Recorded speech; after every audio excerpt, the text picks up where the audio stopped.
بسم اللہ الرحمن الرحیم۔ محترم ناظرین السلام علیکم ورحمۃ اللہ۔ نوا فاؤنڈیشن کی جانب سے بہترین دینی تعلیم کا سلسلہ معصوم یکم face to face international online classes کے ذریعہ پوری دنیا میں جاری و ساری ہے۔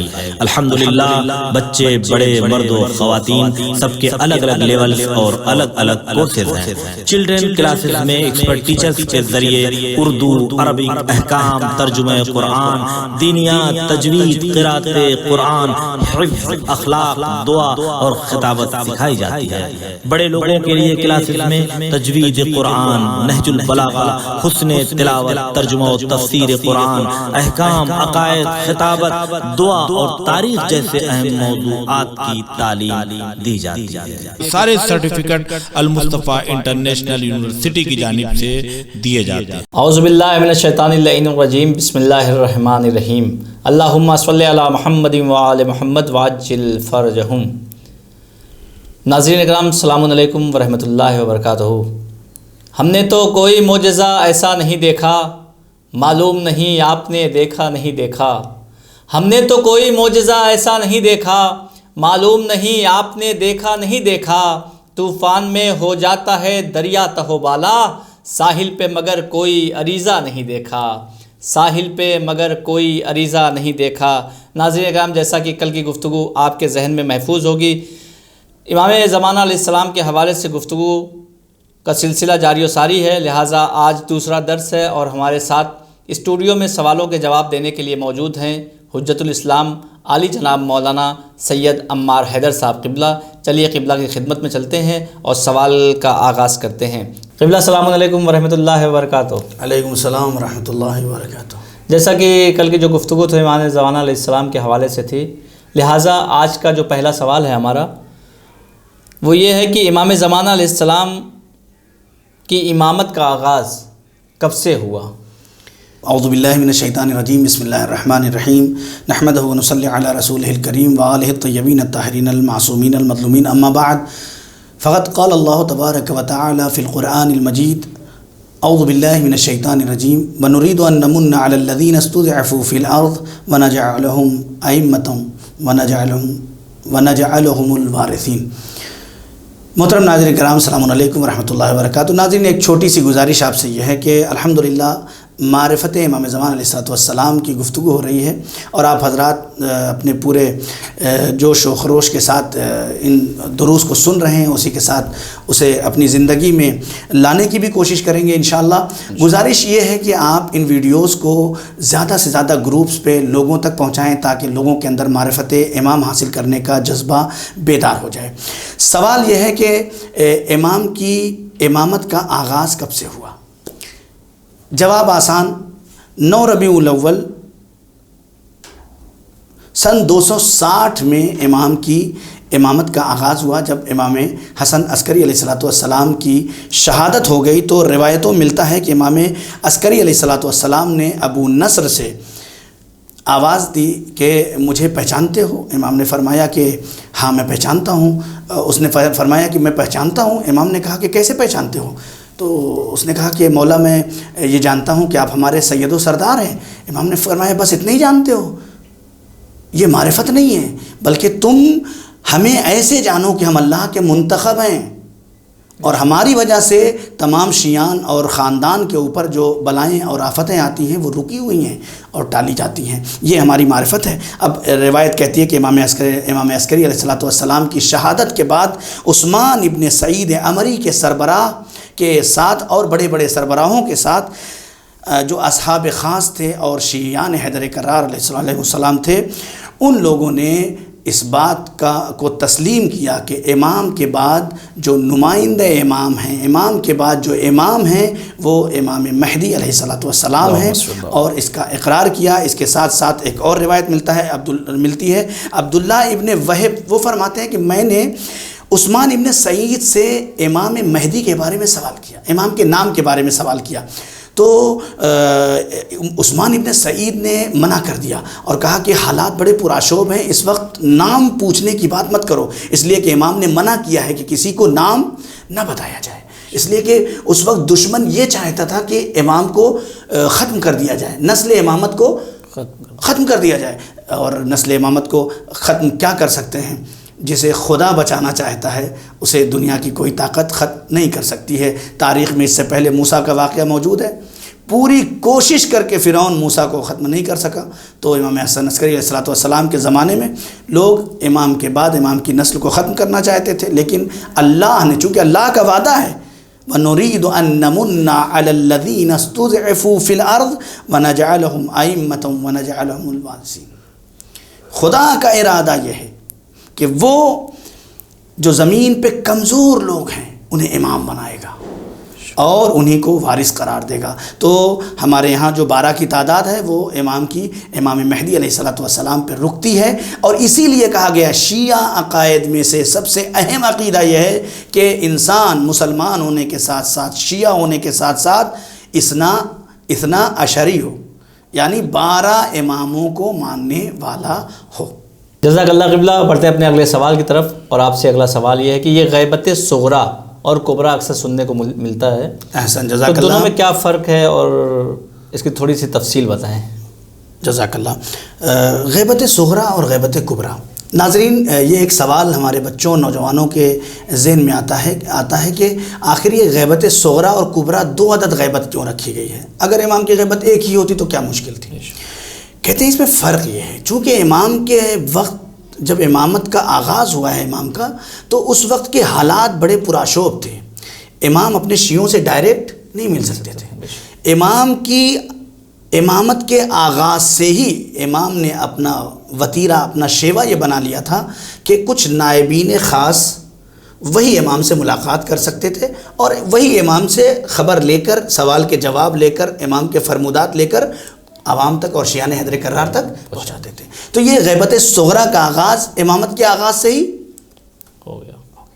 یہ غیبت صغریٰ یہاں سے. غیبت صغریٰ میں کیوں غیبت صغریٰ کہتے ہیں اس کو؟ کہتے ہیں اس کے اندر 4 امام کے نائب خاص جو نواب اربع کے نام سے مشہور ہیں. نواب اربع کون ہیں؟ سب سے پہلے عثمان ابن سعید، دوسرے محمد ابن عثمان، تیسرے حسین ابن روح. ابھی عریضہ جی جو صبح سب لوگ ڈال کے ناظرین، حسین ابن روح ہے. ہاں، یہ حسین ابن روح جو لکھا جاتا ہے عریضے پہ، وہ یہی ہیں. امام زمانہ علیہ السلام کے تیسرے نائب تھے. چوتھے نائب جو ہیں وہ روایت میں ملتا ہے علی ابن محمد ثمری. دیکھیے، میں نے کل کہا تھا کہ امام کے واقع ناصرین بننا چاہتے ہیں تو کچھ ذمہ داریاں لینا پڑے گا. امام کے نواب اربع جو ہیں، یہ عثمان ابن سعید کے لیے روایت ہے کہ امام ہادی علیہ السلام کے وکیل تھے آپ. ایک شخص نے آ کے امام سے پوچھا کہ مولا، میں سوال کے بہت سارے جوابات چاہتا ہوں، کچھ مسئلے کا حل چاہتا ہوں اور میں آپ سے ملاقات نہیں کر سکتا ہوں، تو کیا کروں؟ تو امام نے فرمایا کہ عثمان ابن سعید سے پوچھو، یہ جو کہتے ہیں وہ ہم کہتے ہیں. اللہ اکبر. یہ جو کہتے ہیں وہ ہم کہتے ہیں، یعنی یہ مرتبہ تھا ان کا. اسی طرح سے آپ دیکھیں محمد ابن عثمان کے لیے امام حسن عسکری علیہ السلام نے فرمایا تھا کہ عثمان میرے وکیل تھے، اور ان کے بیٹے محمد ابن عثمان جو ہیں یہ میرے بیٹے کے وکیل ہیں. اللہ اکبر. یہ مرتبہ، یہ لوگ مورد اطمینان ہیں، یعنی خود معصوم نے انہیں ہمارے حوالے کیا ہے. یہ تیسرے جو ہے وہ حسین ابن روح کے بارے میں آپ بہتر جانتے ہیں کہ پورا نظام اور سسٹم جو ہے وہ ہمارا عریضے کا انہی کے نام سے، جب ہم عریضہ پھینکتے ہیں پانی میں تو کیا کہتے ہیں؟ یا حسین ابن روح. ناظرین، آپ نے بھی پھینکا ہوگا، یا حسین ابن روح. یہ حسین ابن روح جو ہیں یہ وہی ہیں. اس کے بعد آخری جو ہیں وہ علی ابن محمد ثمری. غیبت صغریٰ کے بڑے واقعات ہیں. امام علیہ السلام کے زمانے میں حالات یہ تھے کہ لوگ سبزی بیچنے کے وجہ سے لیے ہوئے سبزی بیچتے تھے اور پہنچ جاتے تھے امام کے دروازے پہ. کوئی دودھ بیچنے کے لیے، یعنی لوگ بہانے سے امام تک پہنچتے تھے. ایک مرتبہ کا واقعہ بڑا اچھا سا ہے، یاد آ گیا ابھی ذہن میں، کہ ایک انہی میں سے ایک نواب اربع میں سے ایک جو امام کے خاص نائب تھے، وہ امام کے پاس گئے تو امام نے ایک لکڑی میں، پرانی لکڑی کے اندر ایک خط ڈال کے دے دیا. اب وہ جب چلے تو گلی ذرا تنگ تھی، ادھر سے ایک آدمی ادھر سے گھس گیا. اب جو ادھر سے گھس گیا تو غصے میں تھوڑا جلالی تھے، تھوڑا تو غصہ جلدی آ گیا، انہوں نے وہ لکڑی اٹھا کے مار دیا اس کو. اب جیسے ہی لکڑی اسے مارا، وہ لکڑی ٹوٹ گئی. جیسے ہی ٹوٹی اس میں سے کیا نکلا؟ خط. اب جو خط نکلا تو اب ان کے حالت ان کی خراب ہوئی، جلدی سے اسے اندر کیا اور آ کے امام سے بیان کیا، اور جیسے امام سے بیان کیا کہ مولا ایسا ایسا حادثہ ہو گیا، تو مولا نے فرمایا کہ اتنے غضبناک نہ ہوا کرو، اس لیے کہ تم ذمہ دار انسان ہو۔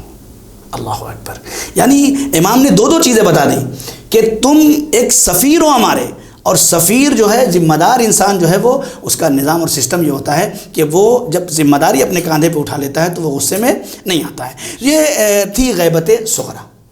غیبت صغریٰ بہت سارے واقعات ہیں غیبت صغریٰ کے، اب سارے بیان نہیں کیے جا سکتے اس میں، لیکن ان 4 نائب کے آخر میں جسے علی ابن محمد سمری کہتے ہیں، یہ آخری نائب تھے امام نے۔ اس غیبت صغریٰ میں ناظرین ایک خاص بات آپ کو بتا دوں کہ امام نے بہت ساری توقیعات لکھے ہیں۔ امام نے جو خطوط لکھے ہیں ان سب کو کہا جاتا ہے توقیع۔ کتنی توقیع ہے ان غیبت صغریٰ میں؟ 80 توقیعات۔ امام نے 80 توقیعات جو ہے وہ لکھی ہیں، جس میں اعتقادی، فقہی اور مالی اور اقتصادی ہر طرح کے امام نے نظام اور سسٹم اس کے اندر بنا کے لوگوں تک پہنچا۔ یہ بہت اہم پہلو تھا جو بتانا بہت ضروری تھا۔ اسی توقیع میں سے، کہنے کا مطلب یہ تھا ناظرین، اسی توقیع میں سے آخری توقیع امام حسن عسکری امام زمانہ علیہ الصلوۃ والسلام نے علی ابن محمد سمری کو لکھی، اور جس میں لکھا ہوا تھا وہ بالکل بے عینے میں آپ کی خدمت میں عرض کر دوں کہ امام فرماتے ہیں، امام زمانہ علیہ الصلوۃ والسلام علی ابن محمد سمری سے کہتے ہیں کہ تم 6 دن میں وفات پا جاؤ گے۔ یہ امامت کا پہلا جوہر ہے کہ یہ وقت کا امام ہی بتا سکتا ہے کہ تم 6 دن میں مر جاؤ گے۔ امام کہہ رہے ہیں تم علی ابن محمد سمری تم 6 دن میں وفات پا جاؤ گے۔ اس لیے دیکھیں ذمہ دار انسان کو متوجہ کر رہے ہیں، اس لیے جو تمہارے اوپر ذمہ داری ہے ان تمام کام اور امور کو مکمل کر لو۔ یہ ہمیں بھی متوجہ کر رہی ہے، یہ توقیعات ہمیں بھی مکمل کر رہی ہے۔ بار بار توجیہ جو ہے اس کی اگر کی جائے، تفسیر بیان کی جائے اور ذرا سا عام کیا جائے اس مطلب کو، تو امام گویا ہم سے کہہ رہے ہیں کہ تمہاری عمر بہت کم ہے، اپنی ذمہ داریوں کو جلدی جلدی پورا کرو۔ اور اس کے بعد امام فرماتے ہیں یاد رکھو علی ابن محمد سمری، کسی سے بھی جانشین کے طور پر وصیت نہ کرنا۔ یہاں سے کیا ہو گئی اب؟ غیبت کبریٰ۔ ارشاد فرماتے کیونکہ دوسری غیبت کا آغاز ہو چکا ہے، اور اب ظہور تب ہوگا جب میرا خدا چاہے گا، جب خدا کی مرضی ہوگی تو ظہور ہو جائے گا۔ یہ غیبت کبریٰ ہے۔ غیبت کبریٰ 329 ہجری 15 شعبان 329 ہجری کو علی ابن محمد سمری کا انتقال ہوا۔ اگر اس کو عیسوی میں دیکھیں گے تو 15 مئی، اور 941 عیسوی میں آپ کی وفات ہوئی ہے۔ علی ابن محمد سمری جو آخری نائب ہے امام کے، ان کی وفات ہوئی ہے۔ اس کے بعد سے غیبت کبریٰ شروع ہو گئی ہے۔ غیبت کبریٰ شروع ہو گئی۔ غیبت کبریٰ جو ہے وہ الگ الگ طریقوں سے امام نے آ کے مدد کی ہے۔ بہت مشہور اور واقعات ہمارے یہاں موجود ہیں۔ امام نے آ کے ملاقات کی لوگوں سے۔ ایک واقعہ چھوٹا سا آپ کو بتا دوں، انار والا واقعہ سنا ہوگا آپ نے بھی، ناظرین نے میرے سنا ہوگا۔ انار کا واقعہ یہ تھا کہ انار کی ایک خول بنا لیا تھا اور انار میں اسے فیٹ کیا تو اس پہ خلفاء کے نام درج ہو گئے۔ تمام شیعوں میں ہلچل مچ گئی کہ یہ کیا ہوا، اس طرح سے تو ہمارا پورا نظام شیعت جو ہے وہ درہم برہم ہو جائے گا۔ چنا گیا، لوگوں کو جمع کیا گیا، اس میں سے 20 چنے گئے، 50 چنے گئے، پھر 20 چنے گئے، پھر ایک ایک کر کے 7 چنے گئے۔ آخر میں یہاں تک ہوا کہ یہ 7 لوگ باری باری جائیں بیابان میں، جنگل میں، اور جا کے اپنے امام سے استغاثہ کریں۔ روایت یہ کہتی ہے کہ ایک عالم دین گئے، واپس آ گئے، کچھ جواب نہیں ملا، دوسرے گئے، تیسرے گئے، یہاں تک کہ آخری دن جب آ گیا اور آخری عالم دین گئے اور جا کے استغاثہ کیا، گڑ گڑائے، روئے۔ یعنی یہ سب ہمارے لیے عبرت ہے، عبرت، یہ واقعات ہمارے لیے عبرت ہے۔ جیسے گڑ گڑائے، روئے، آئے واپس، خواب میں دیکھا کہ کوئی آ کے کہہ رہا ہے امام ہے، امام نے آ کے کہا، چونکہ ایک بات بتا دو اپنے ناظرین کو کہ روایت میں ہے کہ اگر خواب میں رسول اللہ کو یا امام کو یا معصومین کو دیکھو تو وہ خواب جھوٹا نہیں ہے، اس لیے کہ شیطان کبھی بھی معصوم کے شکل میں نہیں آ سکتا ہے۔ تو خواب میں آیا اور آنے کے بعد کہا کہ تم فلاں خلیفہ کے وزیر کے پاس، وقت کے خلیفہ جو ہے اس کے وزیر کے کمرے میں جاؤ، اس کمرے کے اندر ایک صندوق ہے، صندوق کے اندر ایک چھوٹا صندوق ہے، اس کے اندر ایک خول ہے، انار میں لگائی گئی ہے، اس سے نام ابھر گیا۔ جب یہ بات بتا دی تو جاتے جاتے انہوں نے پوچھ لیا کہ مولا جب یہ بتانا ہی تھا تو پہلے دن کیوں نہیں بتا دیا؟ یہ آخری دن کیوں بتا رہے ہیں؟ امام نے جو جواب دیا وہ ہمارے لیے واقعاً عبرت آمیز ہے. امام نے کہا کہ تم نے 20 دن کی مہلت مانگی تھی، تم ہمارے اوپر بھروسہ تو پیدا کرو.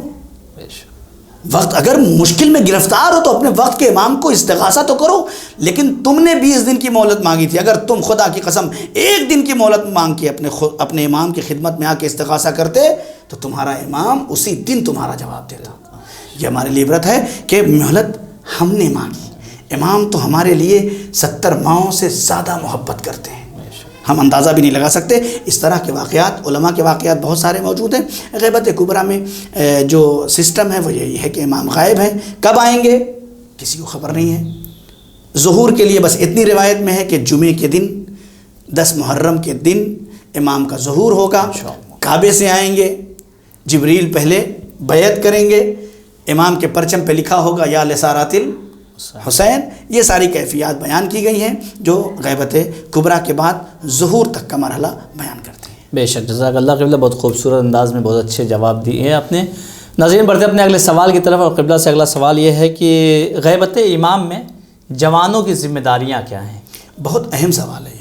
واقعاً نوجوان چونکہ جو طبقہ ویڈیو کو دیکھ رہا ہے وہ اکثر جو ہے وہ ایسا ہے جو جوان ہے یا نوجوان ہے، تو ان لوگوں کی خدمت میں یہ احساس ہونا چاہیے کہ ہم لاوارث نہیں جی رہے ہیں، ہمارا امام زندہ ہے. اگر ہمارا امام زندہ ہے تو ہماری کچھ ذمہ داریاں بھی بنتی ہیں. میں نے کل کہا تھا کہ جب محبت ہوگی تو وہ اپنا اثر چھوڑے گی. اگر واقعاً ہم اپنے وقت کے امام سے محبت کرتے ہیں اور امام کی ولایت سے تمسک ہے ہمارا، تو ہماری کچھ ذمہ داریاں ہیں. جلدی کچھ ذمہ داریاں جو عام ہیں وہ بیان کر دوں. سب سے پہلی ذمہ داری یہ ہے کہ معرفت امام پیدا کرو. اگر واقعاً امام کی معرفت پیدا ہو جائے، آیت اللہ بہجت کہتے ہیں کہ رات کی تاریکی میں جب بستر پہ لیٹو تو اپنے وقت کے امام سے نجوا کرو، اپنے گھر کی مشکلات امام سے بیان کرو. تمہاری مشکل تمہارے امام سے بڑھ کر کون سننے والا ہے؟ معرفت پیدا کرو اپنے اندر. یہ معرفت انسان کو کسی درجے تک پہنچا دیتی ہے. ڈاکٹر بن جاؤ، انجینئر بن جاؤ، دنیا کے کسی عہدے پہ چلے جائیں، عہدہ امام نے منع نہیں کیا ہے، منصب نہیں منع کیا ہے، سب جگہ جانا چاہیے. اور میں تو یہ کہتا ہوں میرے نوجوانوں کہ جب تک ہماری قوم کا جوان ہر فیلڈ میں اپنے آپ کو اتنا مضبوط نہیں بنا لے گا کہ ہر قوم کی ضرورت بن جائے، اتنی محنت کرو، اتنا اسٹرگل کرو کہ دنیا کی ہر قوم کے لیے تم ضرورت بن جاؤ. جب تم ضرورت بن جاؤ گے تب تمہارا امام تم سے سرخرو ہو جائے گا، تب دنیا شیعت کی طرف موٹیویٹ ہوگی اور اس طرف توجہ کرے گی. تو پہلا مرحلہ معرفت ہے، اس کے بعد محبت ہے جو تابع معرفت ہے. پہلا معرفت، دوسرا محبت، تیسرا اطاعت ہے. اس لیے کہ امام محمد باقر علیہ السلام سے پوچھا گیا کہ جو شیعت کا دعویٰ کرے اور کہے کہ آپ کو دوست رکھتا ہوں کیا یہ کافی ہے؟ امام نے فرمایا کہ خدا کی قسم ہمارے شیعہ وہ نہیں جو تقوی الہی، ہمارے شیعہ وہ نہیں ہیں کہ جو تقوی الہی اختیار نہ کریں، بلکہ ہمارا شیعہ وہ، خدا کی قسم کھا کے امام کہہ رہے ہیں ہمارا شیعہ وہ ہے جو تقوی الہی اختیار کرے. نمبر 1، امین ہو، کسی سے لیا اور دیا نہیں، جس کا رکھا اس کا مار دیا، یہ سب سسٹم نہیں ہونا چاہیے. شیعہ وہ ہے جو امین ہوتا ہے، رسول امین، امام امین، شیعہ بھی امین ہونا چاہیے. امین ہونا چاہیے، کسی کا ایک ذرہ برابر بھی اس کے گردن پہ اگر ہے تو جب تک وہ اس تک پہنچا نہیں لیتا بے چین رہتا ہے. اس لیے کہ امام کی محبت، امام کی اطاعت، امام کی ولایت اسے غاصب بننے سے روکتی ہے. یہ مرحلہ دوسرا ہے. تیسرا مرحلہ اگر آپ دیکھیں تو امام فرماتے ہیں امین ہو. چوتھا، زیادہ ذکر خدا کرتا ہوگا، ذکر خدا کی کثرت ہوگی اس کے اندر، روزہ اور نماز کی پابندی کرتا ہوگا. اور لاسٹ میں امام نے فرمایا آخر میں کہ وہ اپنے والدین کے ساتھ نیکی کرتا ہوگا اور ان کی اطاعت کرتا ہوگا. یہ معرفت اور یہ اطاعت ہونا چاہیے. اس کے بعد ایک جو اہم ذمہ داری ہے آج کے اس دور میں جہاں ٹیکنالوجی اور سوشل میڈیا کثرت کے ساتھ ذہنوں کو منحرف کر رہے ہیں، ہر طرف جو ہے وہ دشمن لگا ہوا ہے اپنی پوری بیلٹ کے ساتھ، پورے سسٹم کے ساتھ. ہمارے یہاں کچھ بھی نہیں ہو رہا. نوا فاؤنڈیشن کیا کر رہا ہے؟ کلاس کر سکتا ہے، اتنا بجٹ نہیں ہے اس کے پاس کہ یہ ہر جگہ ایک اسکول کھول سکے. ابھی اس دور کی ضرورت ہے. کہ ایک ایسا اسکول، ایک ایسا سسٹم بنایا جائے پورے ہندوستان کے لیے کہ جس کے اندر نوجوانوں اور نوجوان بچیوں کے لیے، ہماری بچیاں اسکرٹ پہن کے جا رہی ہیں، کون دیکھ؟ امام کی غیبت کے زمانے میں یہی ضروری ہے. ہمارے نوجوانوں بیدار ہو جاؤ، آگے بڑھو، اپنے علاقے میں اسکول کھولو، اپنی بچیوں کو پردے میں اپنے اسکول لاؤ. آخر عیسائیت کے اسکول میں جا کے اپنی بچیاں پڑھتی ہیں نہیں پڑھتی ہیں؟ ہر طرف سے انسان کو پریشان کیا جا رہا ہے. لہٰذا ایسے عالم میں جو جوانوں کی ذمہ داری ہے، ذہنوں میں جو سوالات ابھر کے آ رہے ہیں، جو شبہات ابھر کے آ رہے ہیں شیعیت کے لیے یا غیر کوئی بھی، وہ اپنے وقت کے علماء سے دریافت کریں، اسے حل کریں اپنی زندگی میں. یہ بہت اہم ہے. آخری بات جو ذمہ داری میں سے ایک ذمہ داری ہے، فعالیت، حرکت میں ہو. اس لیے کہ امام فرماتے ہیں ملعون ہے وہ شخص جو کاہل کی طرح کھاتا ہے، کاہل کی طرح سو جاتا ہے اور پورا دن اور پوری رات اسی میں گزار دیتا. نہیں، حرکت میں آؤ. امام چاہتے ہیں ہمارا شیعہ فعال ہو، محنت کش ہو، آگے بڑھنے والا ہو، لوگوں کو آگے بڑھانے والا ہو. شیعہ وہ نہیں ہے جو گڈھے میں گرتا جائے اور اتنا گر جائے کہ اسے اٹھانا پڑے. نہیں، شیعہ تو ایسا ہو جانا چاہیے کہ اگر کوئی گر رہا ہو تو اسے اٹھا لے. ہمارے یہاں مشکل یہ ہے کہ ہم کسی کو گڈھے میں گرا دیتے ہیں، اگر کوئی جانے والا نہیں ہے تو اسے بھی دھکا مار کے، کوئی آگے بڑھ رہا ہے سوچتے اس کا پاؤں پکڑ کے کسی کو بڑھنے نہیں دیتے. ارے اتنا پیسہ کہاں سے آ رہا ہے؟ کہیں سے حرام کما کے لا رہا ہو. بھیا حلال سے بھی جناب خدیجہ نے کمایا تھا، شیعہ بھی کما سکتا ہے. بس یہ دولت تو آنی چاہیے لیکن ساتھ میں خدیجہ والا دل بھی اللہ دے دے. یہ ہونا چاہیے. جوانوں کی ذمہ داری فعالیت کرے. کیسی فعالیت؟ بھائی میں نے کہا اسکول کھولیں، کالجز کھولیں، یونیورسٹیز کھولیں. یہ بہت ضروری ہے. جب تک اپنی قوم میں انجینئر، ڈاکٹر اور بڑے سے بڑے عہدے پہ جا کر ہمارا جوان اس سسٹم کی ضرورت نہیں بن جائے گا جب تک شیعت کمال اور سعادت تک نہیں پہنچ سکتی. بے شک، جزاک اللہ. ناظرین بڑھتے اپنے اگلے سوال کی طرف. قبلہ سے اگلا سوال ہے کہ چونکہ امام کی غیبت کا وقت ہے، غیبت کا زمانہ ہے، تو امام کے غائب ہونے سے فائدہ کیا ہے؟ بہت ہی دلچسپ سوال ہے یہ کہ دیکھیں آپ کہ لوگ یہ سوال کرتے ہیں کہ بھئی غائب ہے، یہ کیا فائدہ کیا اس کا؟ غائب ہے غائب ہے. کہتے نہیں، غائب ویسے غائب نہیں ہے جیسے غائب ہو جاتے ہیں. ہاں، یہ وہ والا غائب نہیں ہے غائب ہو گئے. مثلا آپ دیوار کے پیچھے ادھر غائب ہو گئے تو اب دکھی نہیں ادھر مولانا عمار بیٹھے. نہیں، امام ایسے غائب نہیں ہوتا. امام کے سامنے ہر چیز ہوتی ہے. ہم غائب ہیں، پردہ پڑا ہوا ہے، وہ غائب نہیں ہے. خود روایت میں موجود ہے الامام کالشمس الطالع المجللہ بنورہا. امام ایک چمکتا ہوا سورج ہے جو اپنے نور سے بنورہا للعالم، عالم کو کیا کرتا ہے؟ منور کر دیتا ہے. اب سورج ہے، اب آپ کہیں کہ سورج جو ہے جب بادل کے پیچھے چلا جاتا ہے تو دنیا کو فائدہ نہیں پہنچاتا، ایسا ہوتا ہے؟ نہیں ہوتا. بھئی سورج چاہے باہر ہو چاہے بادل کے اندر ہو، ہم سورج کو نہیں دیکھتے لیکن سورج زمین پہ پورا اثر رکھتا ہے اپنا. تو ہماری طرف سے نہیں دیکھنا ہے، ادھر سے واقعات موجود ہے ہمارے کہ مولا آپ ظہور کیوں نہیں کر رہے ہیں، مولا آپ ظہور کیوں نہیں کر رہے ہیں. دعا کر رہا تھا ایک انسان، مولا ظہور کر لیجیے. مولا نے کہا کہ میں کیا بتاؤں، یہ یہاں سے وہاں تک جو ایک بھیڑ ہے ہمارے ماننے والوں کی جو کہہ رہے ہیں کہ ہم سب امام کے ماننے والے ہیں اور مولا آ جائیے مولا آ جائیے، ذرا ان کے قریب جا کے ان کی دعاؤں میں دیکھو کہ میں ہوں. آنسو آ جاتے ہیں واقعہ سننے کے بعد. واقعہ ناظرین امام نے فرمایا جاؤ دیکھو ان کو، یہ جو ہمارے محبت کا دم بھرنے والے ہیں ان کی دعاؤں میں ہوں. جب ہاتھ دیکھا تو کوئی کہہ رہا تھا کہ مولا روٹی دے دیجئے، مولا جاب دے دیجئے، مولا بیٹا دے دیجئے، مولا بیٹی دے دیجئے، مولا یہ بیماری دور کر دیے. مولا نے فرمایا ابھی تو میں ان کے ہاتھوں کی دعاؤں میں نہیں پہنچا ہوں تو دلوں میں کہاں سے پہنچوں. جس دن یہ ہمیں اپنے دلوں میں، اپنے اعضاء و جوارح میں ہمارے ولایت کو اتار لیں گے، امام کا ظہور ہو جائے گا. تو یہ جو ہے امام کی غیبت کا فائدہ ہے کہ امام کی غیبت سے اور بہت سارے فائدہ ہیں. امام خود فرماتے ہیں کہ شیعتی کونو لنا زینن ولا تکونو علینا شیئن، میرے شیعوں میرے لیے باعث زینت بننا، باعث مذمت نہ بننا. اسی طرح امام فرماتے ہیں کہ تم یہ سمجھتے ہو کہ جو دنیا میں عزت و آبرو سے جی رہے ہو تم اپنی بنیاد پہ جی رہے ہو. غیبت کا فائدہ دیں گے، تم اپنی بنیاد پہ جی رہے ہو. خدا کی قسم اگر میں میرا وجود اس کرۂ ارض پہ نہ ہوتا تو یہ دنیا تمہیں مٹی کے گارے کی طرح دیواروں میں چن دیتی تھی، تمہارے خون کا گارا بنا کے تمہیں دیواروں میں چن دیتی۔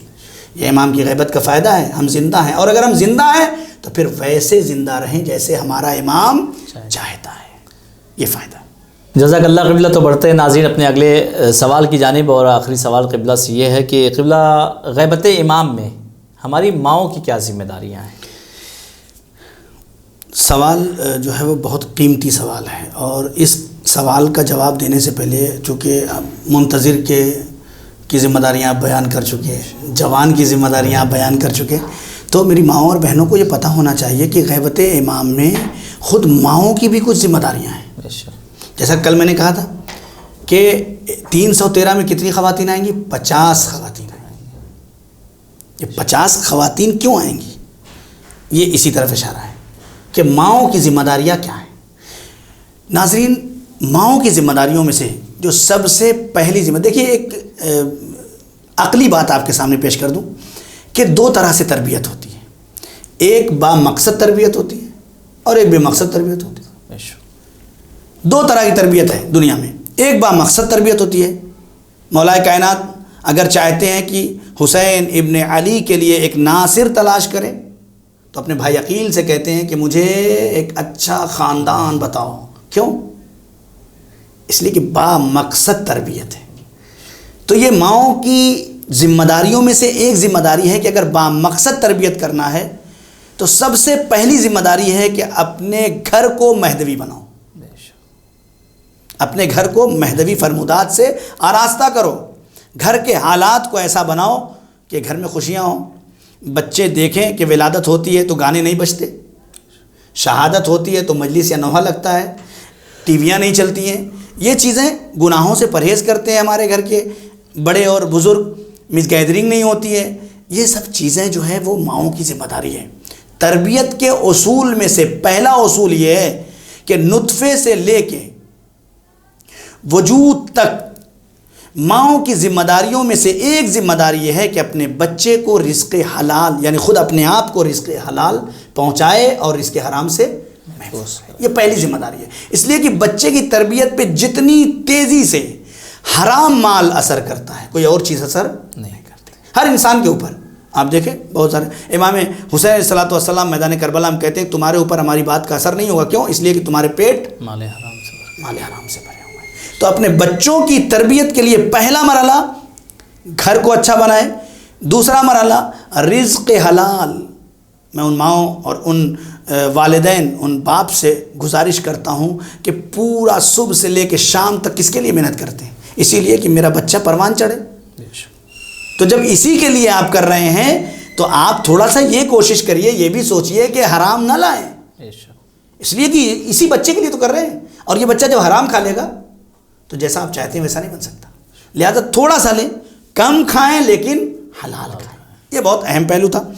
جو تیسرا مرحلہ ہے کہ وہ اپنے بچے کی ولادت سے مہدویت پہ تربیت کریں، اس بچے کے ذہن و دماغ میں یہ بات بٹھا دیں کہ میرے لال تم امام زمانہ کے سپاہی بننے کے لیے پیدا ہوئے ہو، تمہیں کچھ کر گزرنا ہے سماج میں، تمہیں معاشرے میں بہت زیادہ ایسا کام کرنا ہے کہ جس سے ظہور امام زمان کا زمینہ فراہم ہو۔ یہ تربیت کرنا بہت ضروری ہے، ذہن میں ڈالنا بار بار۔ اس سے کیا ہوگا؟ بچے نہ والدین سے کٹیں گے، نہ مذہب سے کٹیں گے، نہ اپنے امام سے کٹیں گے۔ بچے نہ والدین سے کٹیں گے، نہ اپنے امام سے کٹیں گے، نہ خدا اور رسول سے کٹیں گے۔ آج کے والدین بہت پریشان ہیں، میرا بچہ جو ہے وہ مولانا صاحب کچھ ایسی دعا دے دیجئے کہ تھوڑا سا مذہب کی طرف آ جائے۔ بھائی مذہب کی طرف بچہ اب کہاں سے آئے گا؟ اگر بچپنے میں آپ نے اپنے بچے کو اس کے دماغ میں پہلے ہی سے بتا دیتے کہ تمہارا امام زندہ اور تمہیں دیکھ رہا ہے، اللہ جیسے دیکھ رہا ہے، رسول جیسے دیکھ رہے ہیں، ویسے تمہارا امام پردہ غیب سے تمہیں دیکھ رہا ہے۔ یہ بہت اہم پوائنٹ ہے، اور اس پوائنٹ پہ سب کو غور کرنا چاہیے، اور اس پوائنٹ پہ لوگوں کو سوچنا چاہیے۔ ماؤں کے کردار میں سے گھر کا ماحول اچھا رکھیں، گھر کو مہدوی فکر میں تبدیل کریں۔ اس کے بعد جو ہے وہ بچوں کی تربیت کیسے کریں؟ اب یہ ایک بہت بڑا، خود اس کے اندر بہت سارے ویڈیوز کی ضرورت ہے. یہ موضوع بہت وسیع ہے کہ اپنے بچوں کی تربیت کیسے کریں. خود ایک تربیت اولاد پہ انشاءاللہ کبھی موقع ملا تو آپ کی خدمت میں گفتگو کریں گے. لیکن ایک بات میں پھر آخری، پہلی بات جو تھی وہی آخری بات رہے گی کہ اگر اپنے بچے کو دیندار بنانا ہے تو اپنے بچے کو رزق حلال کی طرف لے کے جائیں، پہلا مرحلہ. دوسرا مرحلہ یہ کہ بچپنے سے کیوں کان میں اذان اور اقامت کہی جاتی ہے؟ اسی لیے کہی جاتی ہے نا، جیسے کان میں اذان اور اقامت کہی جاتی ہے، اس بچے کا کان یہ بھی ترستا ہے کہ اسی وقت کہا جائے کہ تمہارا ایک امام بھی ہے جو پردے غیب میں. اپنے بچے کی تربیت ایسے کریں. بچہ تھوڑا سا بڑا ہو، بولنے کی صلاحیت آ جائے، اس بچے سے کہو کہ خود کر کے دکھاؤ، بچہ کرے گا. تربیت ایسے کی جاتی ہے. آپ صبح اٹھیں اور کہیں کہ سب سے پہلے صبح اٹھنے کے بعد کیا کرنا چاہیے؟ اپنے وقت کے امام کو سلام کرنا چاہیے. گھر کا ماحول بنایا جائے. صبح اٹھ کے جب آپ کا بچہ اپنے وقت کے امام کو سلام کر لے گا تو پھر دن بھر اس کے ذہن میں آپ کے وقت کا امام موجود ہوگا. جہاں جائے گا وہ اپنے وقت کے امام کو احساس کرے گا، اور یہی احساس اسے گناہوں سے روکے گا، حلال کی طرف لے جائے گا، ماں باپ کی اطاعت کی طرف لے جائے گا، نماز اور روزے کی طرف لے جائے گا. سب کچھ خود بخود سسٹمیٹک اپنے آپ صحیح ہوتا چلا جائے گا. بے شک. جزاک اللہ قبلہ، بہت بہت شکریہ. نوا فاؤنڈیشن آپ کا شکریہ ادا کرتی ہے. تو ناظرین، آج یہیں پہ گفتگو تمام ہوتی ہے. انشاءاللہ پھر کل ملاقات ہوگی نیکسٹ ایپیسوڈ میں. تب تک کے لیے ہمیں اجازت دیجیے. خدا حافظ. والسلام علیکم ورحمۃ اللہ وبرکاتہ. حافظ فی امان اللہ. بسم اللہ الرحمن الرحیم. محترم ناظرین، السلام علیکم ورحمۃ اللہ. نوا فاؤنڈیشن کی جانب سے بہترین دینی تعلیم کا سلسلہ معصوم یقوم face to face international online classes کے ذریعہ پوری دنیا میں جاری و ساری ہے. الحمدللہ بچے، بڑے، مرد و خواتین، سب کے الگ الگ لیولز اور الگ الگ کورسز ہیں. چلڈرن کلاسز میں ایکسپرٹ ٹیچرز کے ذریعے اردو، عربک، احکام، ترجمہ قرآن، دینیات، تجوید، قرات قرآن، حفظ، اخلاق، دعا اور خطابت سکھائی جاتی ہے. بڑے لوگوں کے لیے کلاسز میں تجوید قرآن، نہج البلاغہ، حسن تلاوت، ترجمہ و تفسیر قرآن، احکام، عقائد، خطابت، دعا اور تاریخ جیسے اہم موضوعات کی تعلیم دی جاتی ہے. سارے سرٹیفکیٹ المصطفیٰ انٹرنیشنل یونیورسٹی کی جانب سے دیے جاتے ہیں.